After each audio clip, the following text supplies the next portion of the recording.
Hello and welcome to the Nova Show Real Estate Records. I am Tristan Hammett, your host for today's episode. And today I have Molly Jones with us. Molly is a Utah real estate professional known for her strong client relationships, attention to detail, and ability to guide buyers and sellers through every step of the process with confidence. She has built her business on trust, communication, and helping clients navigate both competitive and shifting markets. With experience working across different property types and client needs, Molly focuses on making each transaction smooth while helping people make smart long-term decisions. Today, we're diving into her journey, her approach, and what she's seeing in the market right now. Hello and welcome, Molly. Hi, thanks for having me. You guys don't know how excited I am for this episode. Molly is one of my girls. I'm so excited. Yes. So, and I was actually telling her, I'm like, I can't believe we had Joey on before you. So we'll learn who Joey is, but so rude. But actually, this setup is much nicer than it was when Joey was here. So Perfect. I think I was waiting for that. I got like the Ferrari. Yeah. Like it was a Cadillac when he was here. Now we're rolling with steam. Yes. So I've known Molly maybe for a couple of years. It seems like a long. I knew of Molly my whole career, but she didn't know me. So the problem is I don't remember where it was, but I met you in a non-real estate like capacity. Like and then when I saw you again, like in a title capacity, I'd had that like, where have I met this person? And I hate when I do that. And then I was like, no, we were like homegirls. You can't be in real estate. Like, no, okay. Well, I love you. So now we really are. Yeah, Yes. you are so fun. And so I'm really excited to get to know you even more. Okay, so Molly, tell us how, where you're from, and then we'll kind of fast forward how you got into the real estate world. Yeah, I was born and raised in Salt Lake City, one of the few that was like a real downtown girl. I grew up right by the Capitol in Marmalade, like the only kid. It was super fun and different growing up. Like I call myself like an urban latchkey kid. Like wow. My dad worked downtown. I was like all on my own. I would take tracks everywhere. And people are like, nobody does that. I was like, I know. And so it was a really fun little adventure. But I kind of got to see downtown build itself because that was my stomping grounds. No way. Growing up, yeah. Just like a little kid just downtown? Yes. That intimidates me now. I know, right? Yeah, so I was born and raised here. And then I have always just been obsessed with real estate in some capacity. My dad was a real estate attorney, and I loved kind of the art of the deal with all of that. But he always joked, he's like, you can do anything you want, just don't be a lawyer. I was like, got it. Okay, thanks. So I was like, I'll just do the real estate side of that instead. So I actually went to undergrad and got my degree in real estate. I went to the University of San Diego specifically because, the weather. I wasn't going to go to Alaska if they had that program, but but because they had a real estate program. So I went and got my undergrad degree in it. And I thought at the time I was going to do commercial. That was kind of what I was thinking because I was like, I don't like people's emotions and I'm not good at that. Like, I don't want to manage people's lives. I want to manage, contracts. And then coming out of that, I had a job here with a commercial firm. So I moved back here after college. And 6 months into doing commercial, I was like, I hate that I don't manage anything. It's a very kind of, stale and just transactional thing. And that didn't excite me either. And so I was kind of trying to figure out where to shift and did a little tiny stint doing kind of HR that brought me into kind of the property management side, thinking, okay, this is like the safe way to have a salary and like dabble in real estate. And luckily it was an awful job because it made me be like, if I'm miserable here, why don't I just go be poor and miserable poor and happy doing what I want to do? Yes. So I jumped into residential when I was 26. Wow. And so did that. So that was in 2014 and I've been in residential ever since. And then I got my graduate degree from the University of Utah, a master's of real estate development as well. So I've been I love the nerdy contract side of everything with real estate, and that's kind of led me through my whole career. That is amazing. Okay, so you've kind of done quite a bit in all of the real estate aspects. Mm-hmm. Okay, and so when I first knew of you, you were at a different brokerage, and you were on a team with you and Joey. And can you tell us how did that get started, and how did you know? How far in were you? And then how did you know when you wanted to start a team? So I started in 2014. Joey had started a couple years earlier. He started at the same brokerage I did, so he was a few years kind of ahead of me there, and we were kind of fast friends.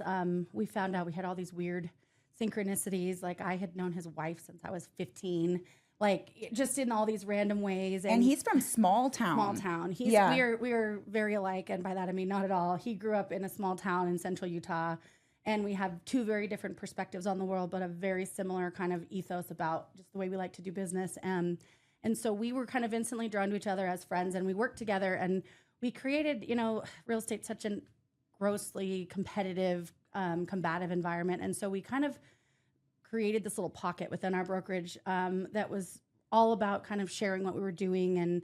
And we realized, out of just wanting to be those people anyway, just because it brings us more joy, we put so many off-market deals together, just talking about what we had and not being afraid that if I said, oh, I have this guy and can't figure out a way to find him XYZ, that he would, steal him or something like that. That's just such a weird thing that people have this idea about in this industry. And so we put so many deals together that we finally, after a few years of that, we were like, we should do more of this because it works. And also it'd be great if we could lean on each other a little bit and, go out of town once in a while and have somebody to lean on that way and work a little less and make more. And then inevitably we partnered, and we ended up working a lot more and doing a lot more, which was great, but it's because it worked. Us kind of creating that environment within us as a small team, we got really busy really quickly and grew our team within like a year to 13 people. And this was before kind of the big team thing was a thing. This would have been in 2019 pre-COVID when we started our partnership. And we loved that we got to create this thing that existed outside of kind of this combative space that we sometimes live in this environment. And so we've been kind of doing that on a larger scale ever since. And it's been really fun to still get to live in the deals. And now I get to be a broker as well and have that side of things. But I still get to really have a mentorship component and a cultural kind of, I get to create culture for everybody at the office. And it's really nice. Yes. And before we dive into that, because I just think you guys as a brokerage, you're doing things completely different. And so I do want to get into that a little bit later. But before we, before you joined, like you and Joey started the team, and honestly, you guys seem like you've known each other your whole lives. The way that you guys like bounce off of each other, and like, it's wild to me that you haven't known each other like forever. I feel like he's like my soul brother. It's like it's like you knew them in another life in some ways. And just the synergies that before we even were close friends, and then colleagues, and then business partners, and all that stuff that was going on like in the universe to kind of like combine our lives in all these strange ways that we found out later. It's just wild. Yeah, wasn't one of them like you guys actually lived in townhomes next to each other? Yes, and shared a wall. We shared the bathroom wall, which we think is, we're always like, we've sat about 7 inches apart from each other a time or two, with or without knowing it. So maybe that's why there's like, the minute you do that with someone, there's a synergy. I don't know. Oh my God. That is so funny to me. Okay. And it's funny. His wife's name is Holly. My name is Molly. Yeah. And it's like all these little things that just along the way have been like, how is that? How does this happen? Yeah. So wild. I just love it. You guys are just, to see you guys together, like up leading a meeting is so fun. And just, you guys are awesome. It's cool. I mean, we do things very differently, but again, it all has the same kind of thread that goes through it. And so when we're planning a sales meeting, we take our sales meetings really seriously. We think it's a really important time. Most everybody comes to them. We want them to be really valuable, impactful things. And so when we come together to kind of go like, okay, what are we thinking about for next week? It's weird how one of us will have a video that they found inspirational, or hey, I really want to talk about this. And it's like, oh, because that's exactly what I had written down in some other capacity. Like it's crazy how that works. But I think when you're really tuned into the community that you're in, things happen, the world happens around everybody all the same. So like the stuff we're feeling, everybody's feeling too. And I love that it helps energize me to go, if he's feeling this way and I feel like I need this motivation for myself, he's seeing it too. This is clearly what the agents need as well. Yes. And I've been to your team meetings. I absolutely love them. The energy, the value, the collaboration, which I also want to talk about later. I just think that your guys' team, like your brokerage, is really special. So I go to a lot of meetings and brokerages. Love having you. And when we're adamant on having an open door policy too, I think that that's a really ugly thing in this industry when brokerages feel like they have ownership over one company or one thing. And it's a disservice to the entire real estate community to not let really good agents partner with really good people that align with them and their business. Yeah. And so we love being able to have you guys in, and you get to connect with the agents on a level that makes sense for them as well and provide value to us and all of that. And so we're really grateful that you guys are involved with that as well. Thank you, because not everyone does that. Okay, so before you joined the team with Joey and made that, how did you get the ball rolling? Because you were younger, and so maybe like, how did you get the ball rolling in your real estate career? Yeah. So I, the entire kind of first phase of my career, I was really proud of this. I never bought a lead. I never got into any of that stuff, because to me, that's just never ending. It's putting you on a never ending, like hamster wheel. It's like the minute you buy one, you have to buy another, because you're not creating real connections and network out in the world. And it's like, if I can spend all my time and energy connecting that, I don't need the other stuff. But it takes a lot longer to start, and it's worth it. And I think that's where a lot of people get burned out, especially this day and age, when you can, there's a lead generation program left, right. That's, this or these brokerages offer all these leads. And it's like, build yourself, build your business, and it will sustain. And for me, it was that I was 26, none of my friends were buying houses whatsoever, at least for a few years. We were all in the very early phases of our career, still in school. And my thing was, I always say to agents that are newer, that, are older, I go, the benefit you have is no one's going to sit there and ask you how long you've been in the business, because you don't look like you haven't been in that long. When you're young, when you're under 30, even still people are like, you haven't done this for 15 years. It's like, then you're immediately going to get that question. It doesn't matter how good you are at the job. That's some sort of qualifier that they want in their head of how long have you done it. And so my big thing was, I need to be the most educated person in the room that has something that nobody else can speak to, even if they've been in this industry for 15, 20 years. And so I already had my undergrad, and that served me. But I think going to grad school to do that, to do my master's degree, was a big part of that. I really wanted to be able to set myself apart in a way that said, I care about so much more than just, writing you a contract and that's it. I have my, hand on the pulse of everything going on. I like developments. I know what that looks like. I know how to do a pro forma. I'm a, contract guru, and I can own that and say it because I've dedicated hours of my life to it. And so I got really, really, cognizant of every sort of class I could go to, every single thing. And then I used kind of early stages of social media to share all that stuff I was doing. Yeah, because did you get a have jump to start. kind of, and at the time it was mostly Facebook, but it was sharing all the amazingly cool, we get to go on hard hat tours for developments and all these things through school. And it was like, I need to show people that I'm out here doing this stuff, because it was a lot of work. And it was like, if I'm just in a hole getting this done, I don't need the piece of paper. I need the networking and the knowledge. And I need to know people knowing that I have that knowledge.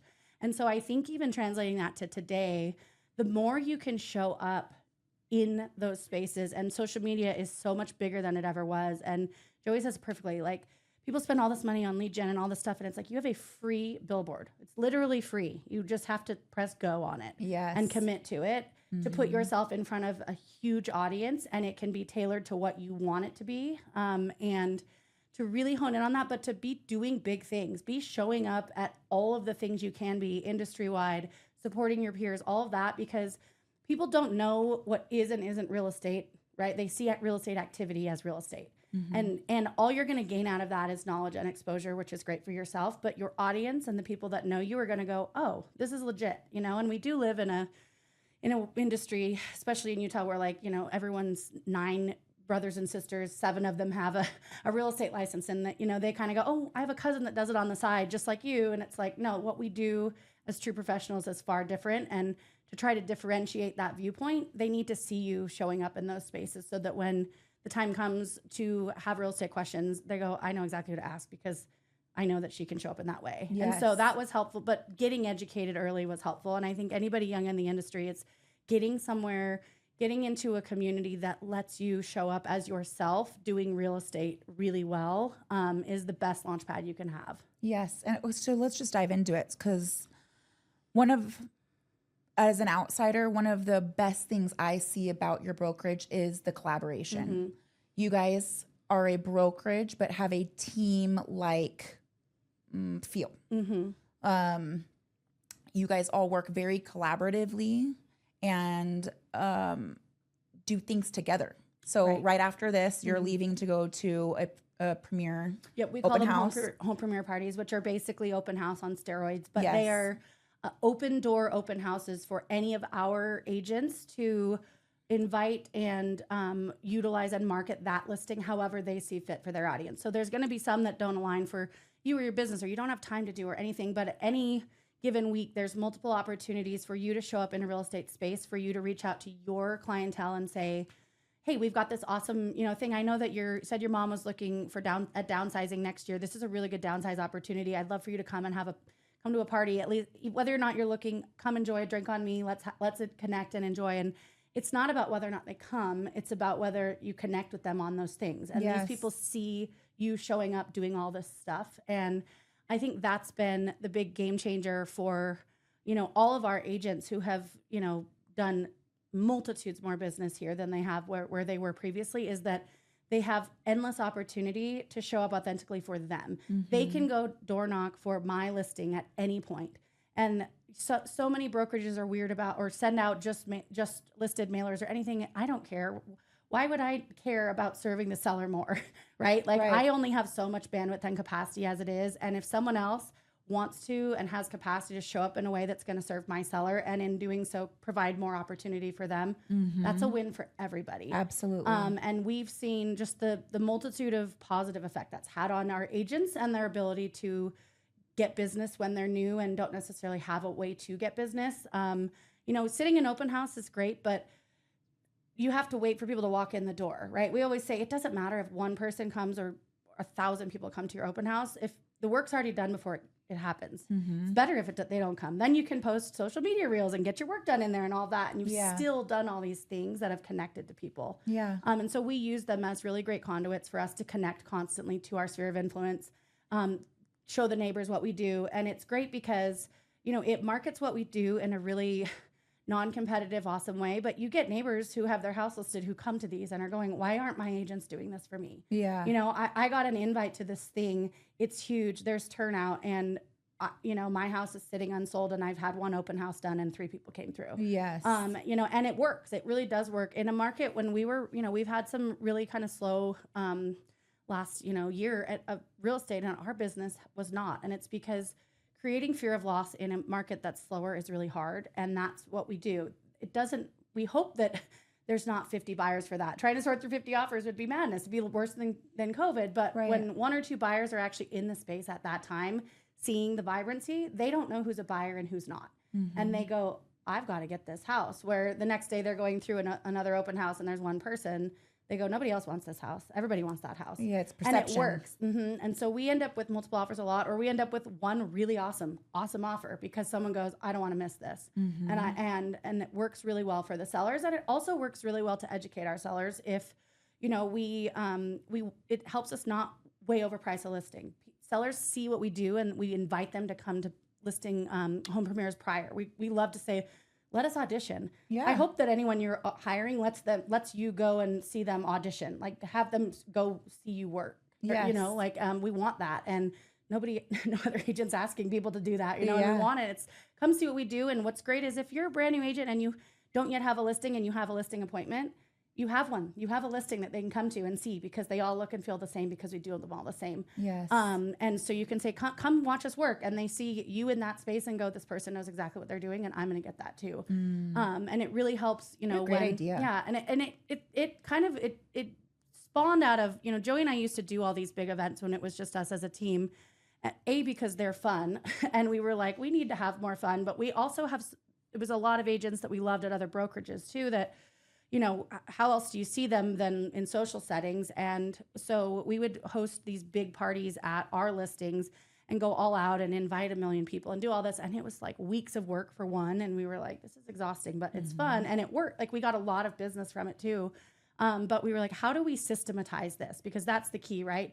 This needs to be as easy as taking your 2 open house signs out of your car and sticking them in the ground and starting. And so We built this entire program through the brokerage where it basically is systematized. You say, I want one, I want it on this day.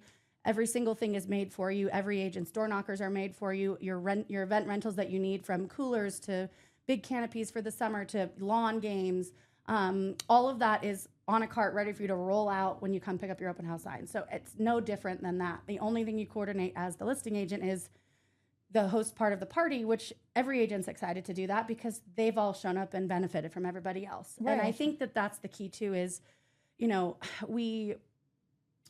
I think it's hard for agents that haven't lived in a collaborative environment to get it. They're all like, well, like agents will just pay for other agents to come party. And it's like, well, yeah, but that's not what it is. Like agents are providing an opportunity to serve their seller better and for those other agents to pick up other opportunity for them to have.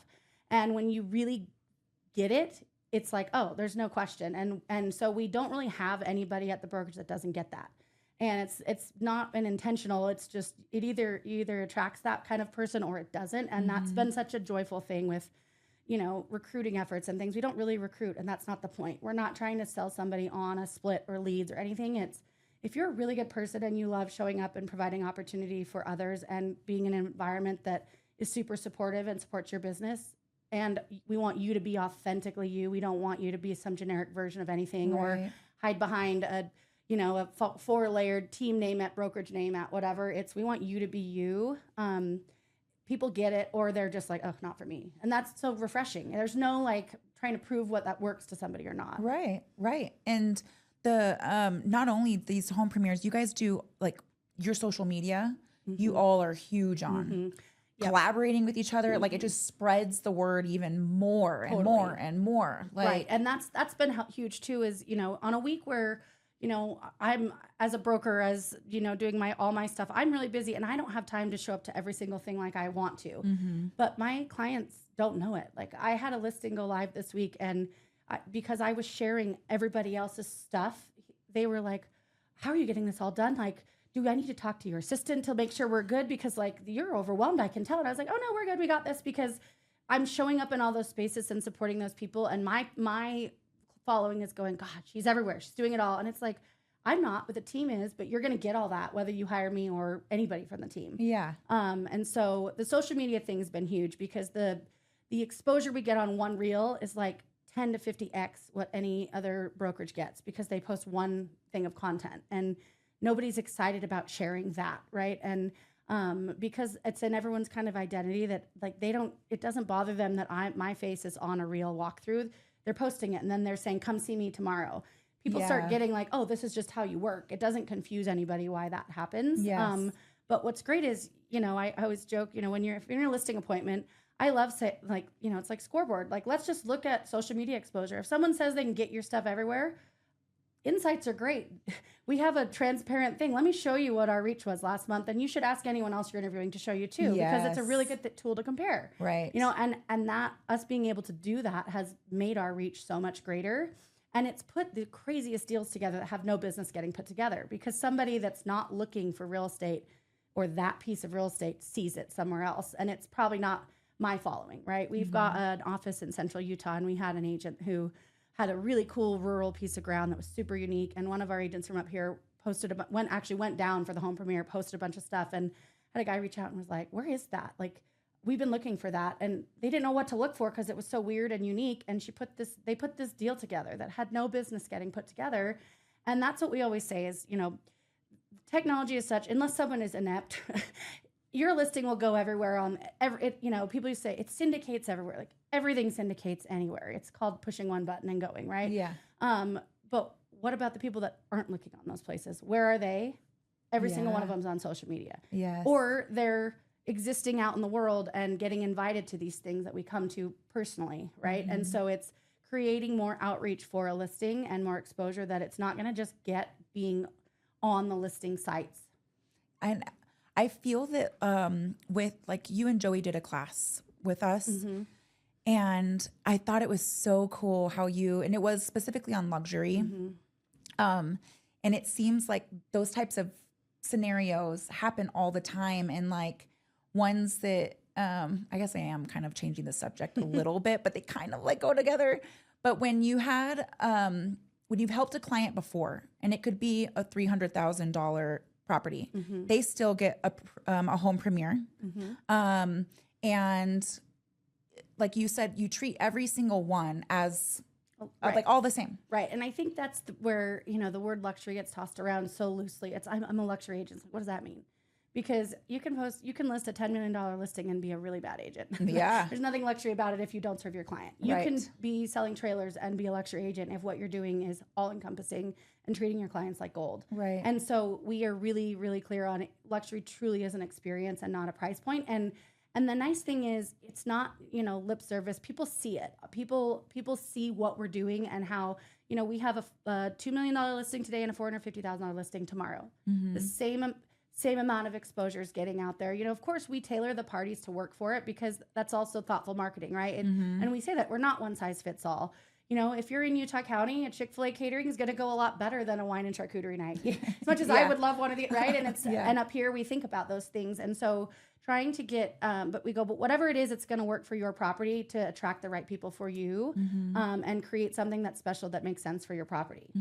Well, I remember when you said that luxury is not a price point, it's an experience, you had actually shown multiple examples. And I thought this was like one of the coolest parts about what you went over. And it was like, here's this plain lot that was sold and, years later, this $1 million home is built on it. Or here's this $300,000 condo that we sold. And now they're buying this $3 million, you know what I mean? Just because you've helped them throughout the years and obviously stayed in front of them. Or created connections through it. That was the big thing. I think, so I love doing this exercise with newer agents, or even more seasoned agents that haven't really put the pieces together or that are somewhere that they just have been, past a lead here and there and don't really get the art of connecting all the dots, right? And we were talking about this the other day, like there's no such thing as connecting a dot. You have to collect them for them to connect themselves, right? Because we all do this. You get like one, like you think you crushed this listing presentation and you're like, I'm going to get that listing and it's going to do this. And it's like, it never does that thing you think it's going to do. Yeah. And in fact, it's usually something better. Even if you don't get it, it leads to something better. But we all try to do that. We all try to like connect these dots of like, if I get this, I'm going to get that. But a lot of that means people don't get served well, right? When that's the case. If you have someone that's a $200,000 condo buyer and you're you're thinking about connecting the dots, you're like, I don't want to become like a $200,000 buyer agent. I'm not really going to help them, or I will, but I'll barely pay attention. You don't know what that's going to lead to. And so I love kind of doing and Joey and I kind of did this mistakenly. We did this one year.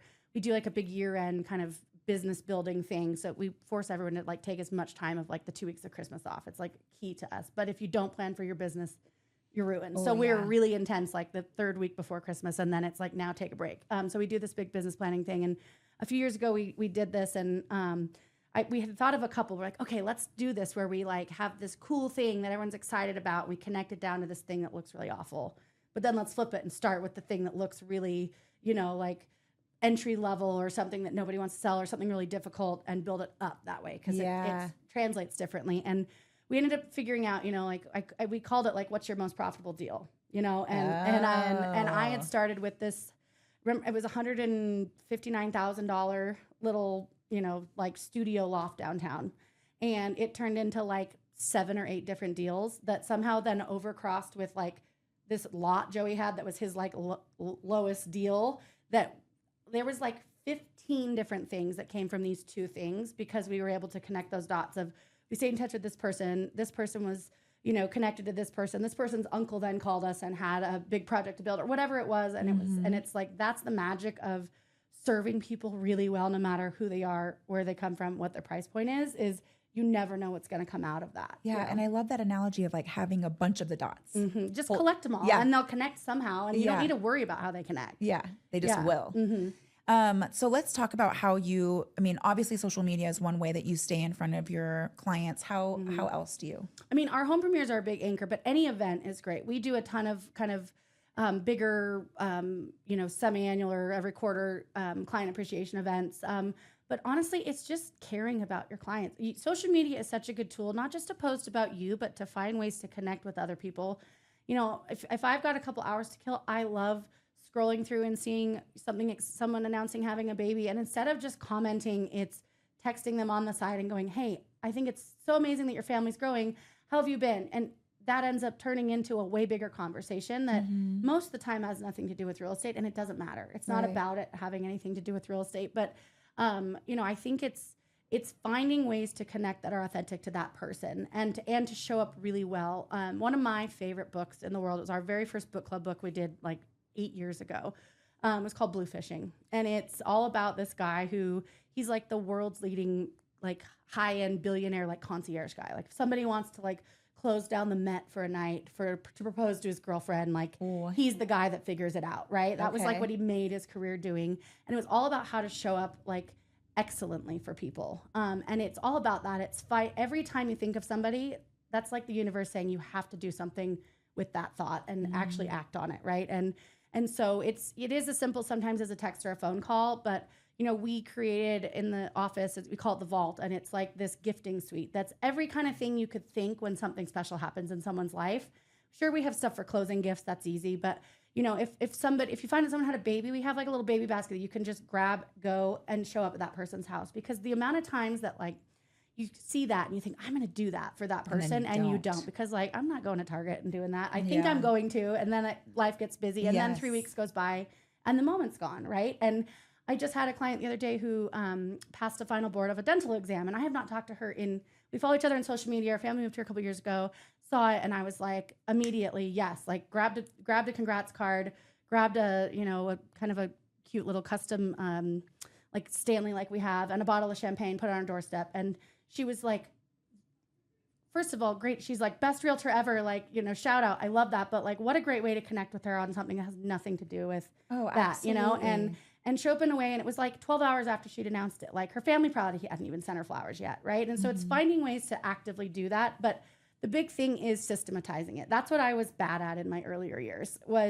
and Joey was too, which is why we built kind of this whole home premier program. Is stuff that we wanted to do was hard to do. So half the time we wouldn't do it, right? Yeah. And it's how do we make that stuff really easy? Some person's going to get like all of it, and then the next one's not, because you're like, oh man, that was me. Like the beginning of my career, I was the queen of closing baskets. Oh my gosh, the stuff I would make. And that was always my post before you had videos or anything. It was like, it was always like this beautiful, thoughtful closing basket in the kitchen, and they loved it, and it was all that. And then it was like, you get busy, and I'm like, I don't have time to go do that. Yeah. But that's awful that I'm not doing that for a client, And now it's like, how do we show up in ways that are still really special? We do get busier, or when we do have, how does that, $400,000 client get served just as well as a $3 million one?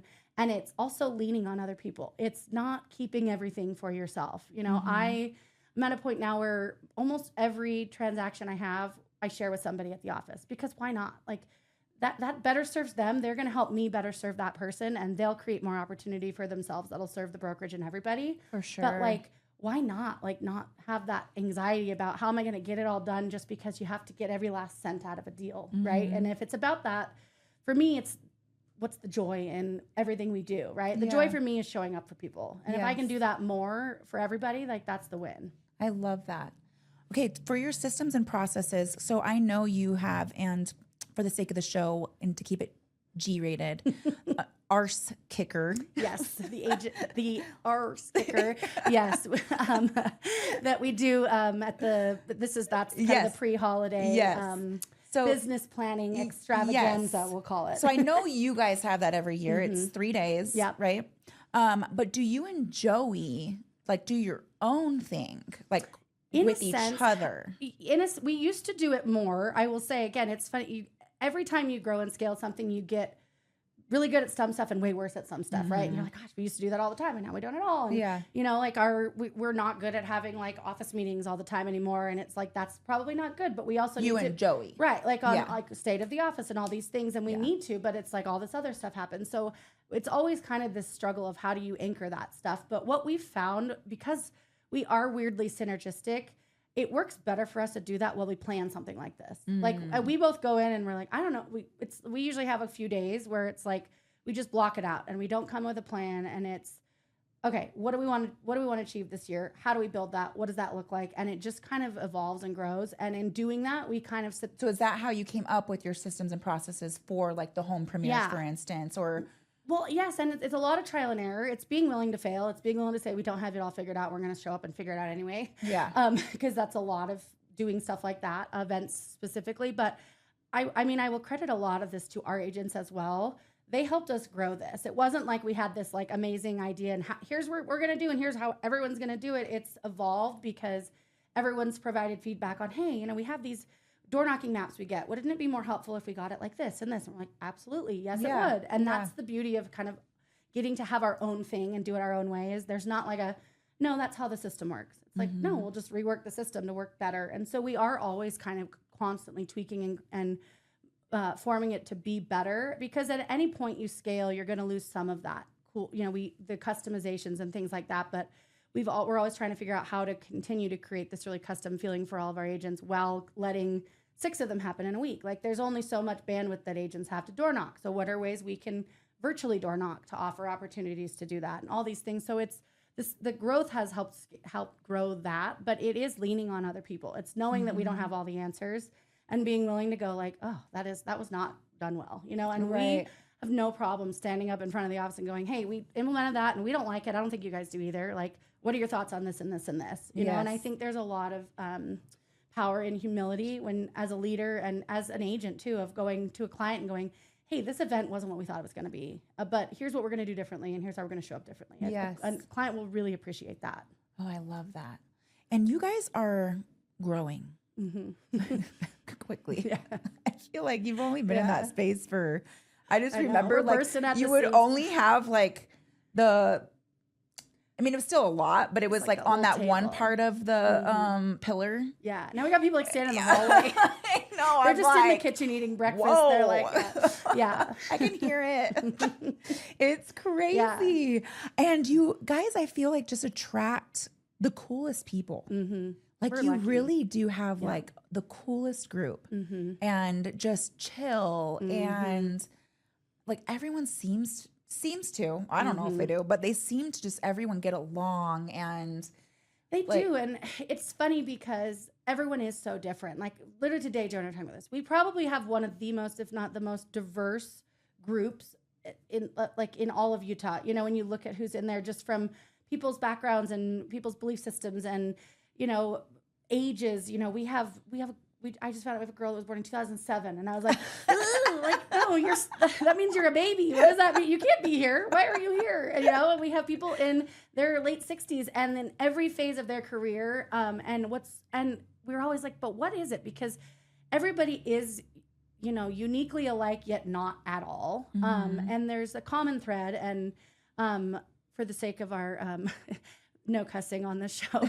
We have a phrase at the brokerage and it's, a more aggressive version of, rule number 1, no mean people, right? Yes. But it's like, there's a litmus test for that. Like if you can't, show up with kindness and support for people, that doesn't work. Like we say this to anybody who's interested in joining is call anyone on that list. I'm not going to give you a list of 3 people that are great to talk to because they'll advocate for us. We want you to call any single person you see and ask what their experience is like, because we don't want anybody here that's not fulfilled. And it's my job every day to show up and make sure we provide an environment that's great for those people and listen to feedback when it's not great and make adjustments where we can. And so our big thing is, we call each other like the perfectly fitted misfits. It's like people who, have, Joey figured this out once and we were like, yes, that's it. Like, that's the it thing. And he's like, everybody's been through hard stuff and they still show up with kindness. Like everybody has lived a life, and everybody has been through a lot of things and nobody carries an ego on their back about it. Nobody thinks they're better than anybody. Nobody thinks because they've done more deals than the person next to them that, they don't deserve all their time and energy to help them through something. And that's huge. And what's great about it though, is it is a great aligner. Like it's so clear that it aligns for people or it's like such a weird ick for them. And we're like, great. Yeah. We are so excited that you're not for us because that's great for everybody. Like the last thing I want is somebody coming in and not feeling alignment in that. Right. And or making other people feel weird. Totally. Like And the last thing that they would want was to pick up their business and not be fulfilled in what that is. Yes. And so that's been really key for us is it's never been a numbers game. It never will be. Like I never, at any point, people are like, how many do you have? I don't even know. And I try not, it's not about It's that, the but I know. quality of the human. It's the quality of human. I know every single one of them. I know about their family life. I know, and I like knowing about these people. They are not numbers. They are real people. Mm-hmm. And I think that translates in the quality of the business that they have, right? I think as a broker, you get a lot of times, you know, I talk to a lot of people at big brokerages where, you know, a broker has to oversee hundreds of people and they maybe only talk to them one time when they have a problem. They've never met this person. And it's like, that's like the worst day of your life when you think you screwed up a deal. Like we've all been there. It's like, I have ruined this for my client.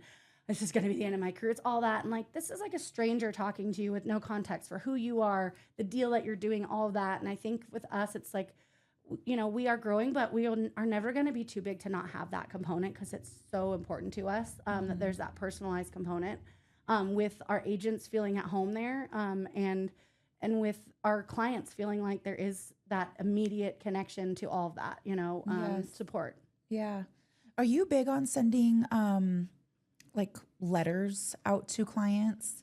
Or I know you guys were doing something with letters. Like, we do a lot of letter writing. And one thing that's great too, that is kind of the collaboration that's awesome, right? So we treat it like if I have a buyer, everyone's got a buyer. Why not go help me find that person? I would love that. If I've got somebody looking for something super unique and I don't have bandwidth to, you know, stuff 200 envelopes and send them, but you don't, and that's an area you're excited about working, go send them. Great. Yeah. All you're doing is serving me and in essence, serving you at the same time. And more than anything, you're serving my client. You're helping my client get what they need. And so we're big on that. We have, we send a lot of letters again, and we door knock a lot. We use the home premiere as a good conduit for that, but we also get really smart on, you know, if someone's looking for something specific, we will go knock on that door and we'll say, we have somebody looking for exactly this. And doesn't mean it needs to be a now thing because they're not in a hurry either, but you know, here's that, or you know, an HOA community or something like that. We get really big on letter sending. And I think the big part of it is like, it's really helpful for your client, but for your business, other agents don't do that. Like and people are like, oh, well, you know, someone else farms Holiday. Okay, great. You know how many houses there are in Holiday? Like thousands. Yeah. And there's any sense of like proprietary nature about someone sends postcards there. I can't. It's like, why not? Like the best thing that person can have if somebody overlaps two homes is that they go, I called you both. And we go, that's so great. We're so excited to both work with you. And nobody has that ego that someone's like stolen that, you know, opportunity. And that's been big too is because some people that don't really get that, you know, agents that have been in a long time that have been used to doing this alone, they're like, well, what if like they chat with someone at your event and then they like want to buy and they're like, well, great. Absolutely great. Like, or what if you both talk to the same person? Great. You could both help them, you know? And we always say like, what's best for the client first and foremost? Like if somebody's totally connected with somebody that someone else helped generate a relationship for, we're all adults. Like if you can't have one conversation to have a real like, hey, how does this work best for these people? How are you expected to negotiate for this client? You know, agents that want to avoid that is like, that's part of having crucial conversations in life that are going to better serve you. And so everybody's really upfront when something like that comes up of, hey, that's like, it's so funny. You knocked on, you know, my aunt's door. It's like, oh my gosh, great. I told her to come. Like, can't wait for her to see you. And there's not like, well, she only came because I called her and now she's mine. Like nobody belongs to anybody, right? Like someone belongs to whoever serves them best, you know? And if we can all serve them better, great. They can belong to all of us. Wow. I love that. And, okay, we're running out of time here, but I want to talk about, because I just know you're so full of knowledge and experience and things. And I want to hear like, what's one of the greatest pieces of advice that you've ever received that like you still think about? And maybe it was yesterday, I don't know. But, and then I also want to hear like what advice you would give to your new agent self. So I think my favorite piece of advice I ever got was during my MRED, I was in this small kind of women's group because there was like 9 of us and a crew of 200, very typical in commercial real estate. And this woman named Pam Jones, who had been in politics for a long time and did commercial real estate at the time, you know, she said the most powerful thing, and it still sits with me to this day. And she said, nobody can brag about you better than somebody that's not you. And so every time you're in a room, make a point to brag about somebody else in that room for them, right? Because so many times, you know, you show up in a meeting and you know you have something of value to say, but you're worried that they're not going to take it seriously. But how much more powerful is it? Before you even start speaking, I get to go, oh, this is Tristan. She is the best people connector in the world. Like, she knows everybody. Like, she is the go-to for that, and that's why I love her. Immediately, someone has that much more respect for you. If you were to say that, which all of it's true, it doesn't translate the same, right? Wow. It just doesn't. And so the more times that you can step up and be an advocate and speak up and compliment somebody else in a space where they're present, where they can kind of reap the benefits of that, it's so powerful. I love that. That is awesome. I guess, like, you don't think about it when you walk into a room to advocate for other people. Right. Like, I mean, and that's where you're just thinking about yourself. And you have to be. Everyone goes, it's like when they're like, you know, like, okay, everyone go around and tell me your name and like something funny about you. And you're like, no one's paying attention to anybody because they're trying to figure out what to say. You know, it's like if everyone said like, why don't you tell me something wonderful about that next person? No one would have to, they'd think about it in 1 second and then they'd all be engaged and listen, right? Yeah. Because they're not overthinking it. And Joey and I, early in our career, were really good at that. And especially being a young female in that industry early, Joey was so good about that. So, you know, so many times we'd walk in the room and they'd be like, oh, your assistant. And he's like, oh, no, she's my business partner and she's the contract person. She has this and this and this. And they would be like, oh. You know, but if I was like, excuse me, sir, I am not the assistant, it just comes off so differently, you know? And so I think entering a big meeting like that where you can kind of uplift the person next to you and help the room gain respect for them is really huge. That's beautiful. I love that. Okay. And then what piece of advice would you give to your new agent self? I think my biggest thing that I would have done differently if I'd been newer is I would have not cared what people thought a lot sooner. You know, I think we live in a world where we're trying to be everything to everybody because we're in sales and we're trying to connect with anybody that will have us. And by doing that, you connect with nobody and nobody knows you. And if you really lean into who you are at your core and align with that, you're going to repel people, and that's good because you would have eventually anyway. But the people that you're going to attract and magnetize are your people, 100%, and you're so much better off and better able to serve them if you just stay in alignment with that. Yes. Well, Molly, I appreciate you so much. Thank you for being on here. This was so, I wish we could, like, we might have to do another episode. Maybe we'll do one with both these. Yeah, there we go. Oh my God. That one would have to be cuss word appropriate. It'd have to be an offline one. For sure. And okay, and if you guys want to go see some awesome content, funny content, educational content, but they're really good on the funny ones, go follow them. Where can they follow you? On Instagram. So my personal is Molly Cooper Jones. And then at the agency SLC. Perfect. Well, thank you so much. I love you and adore you. I adore you too. And you guys and everything you do here is above like a notch, top notch. You guys really do what so many title companies miss, and that's the client experience so well. Oh, Molly, thanks for that plug. All right. Bye, guys. Thanks. We hope you enjoyed this episode. Please rate us, like us, and share this podcast with our real estate community. The Nova Show Real Estate Record, sharing raw stories of real estate, failures, lessons, wins, and successes. This is all from Novation Title, bringing a different experience into your world so that we can all uplift each other. Until next time.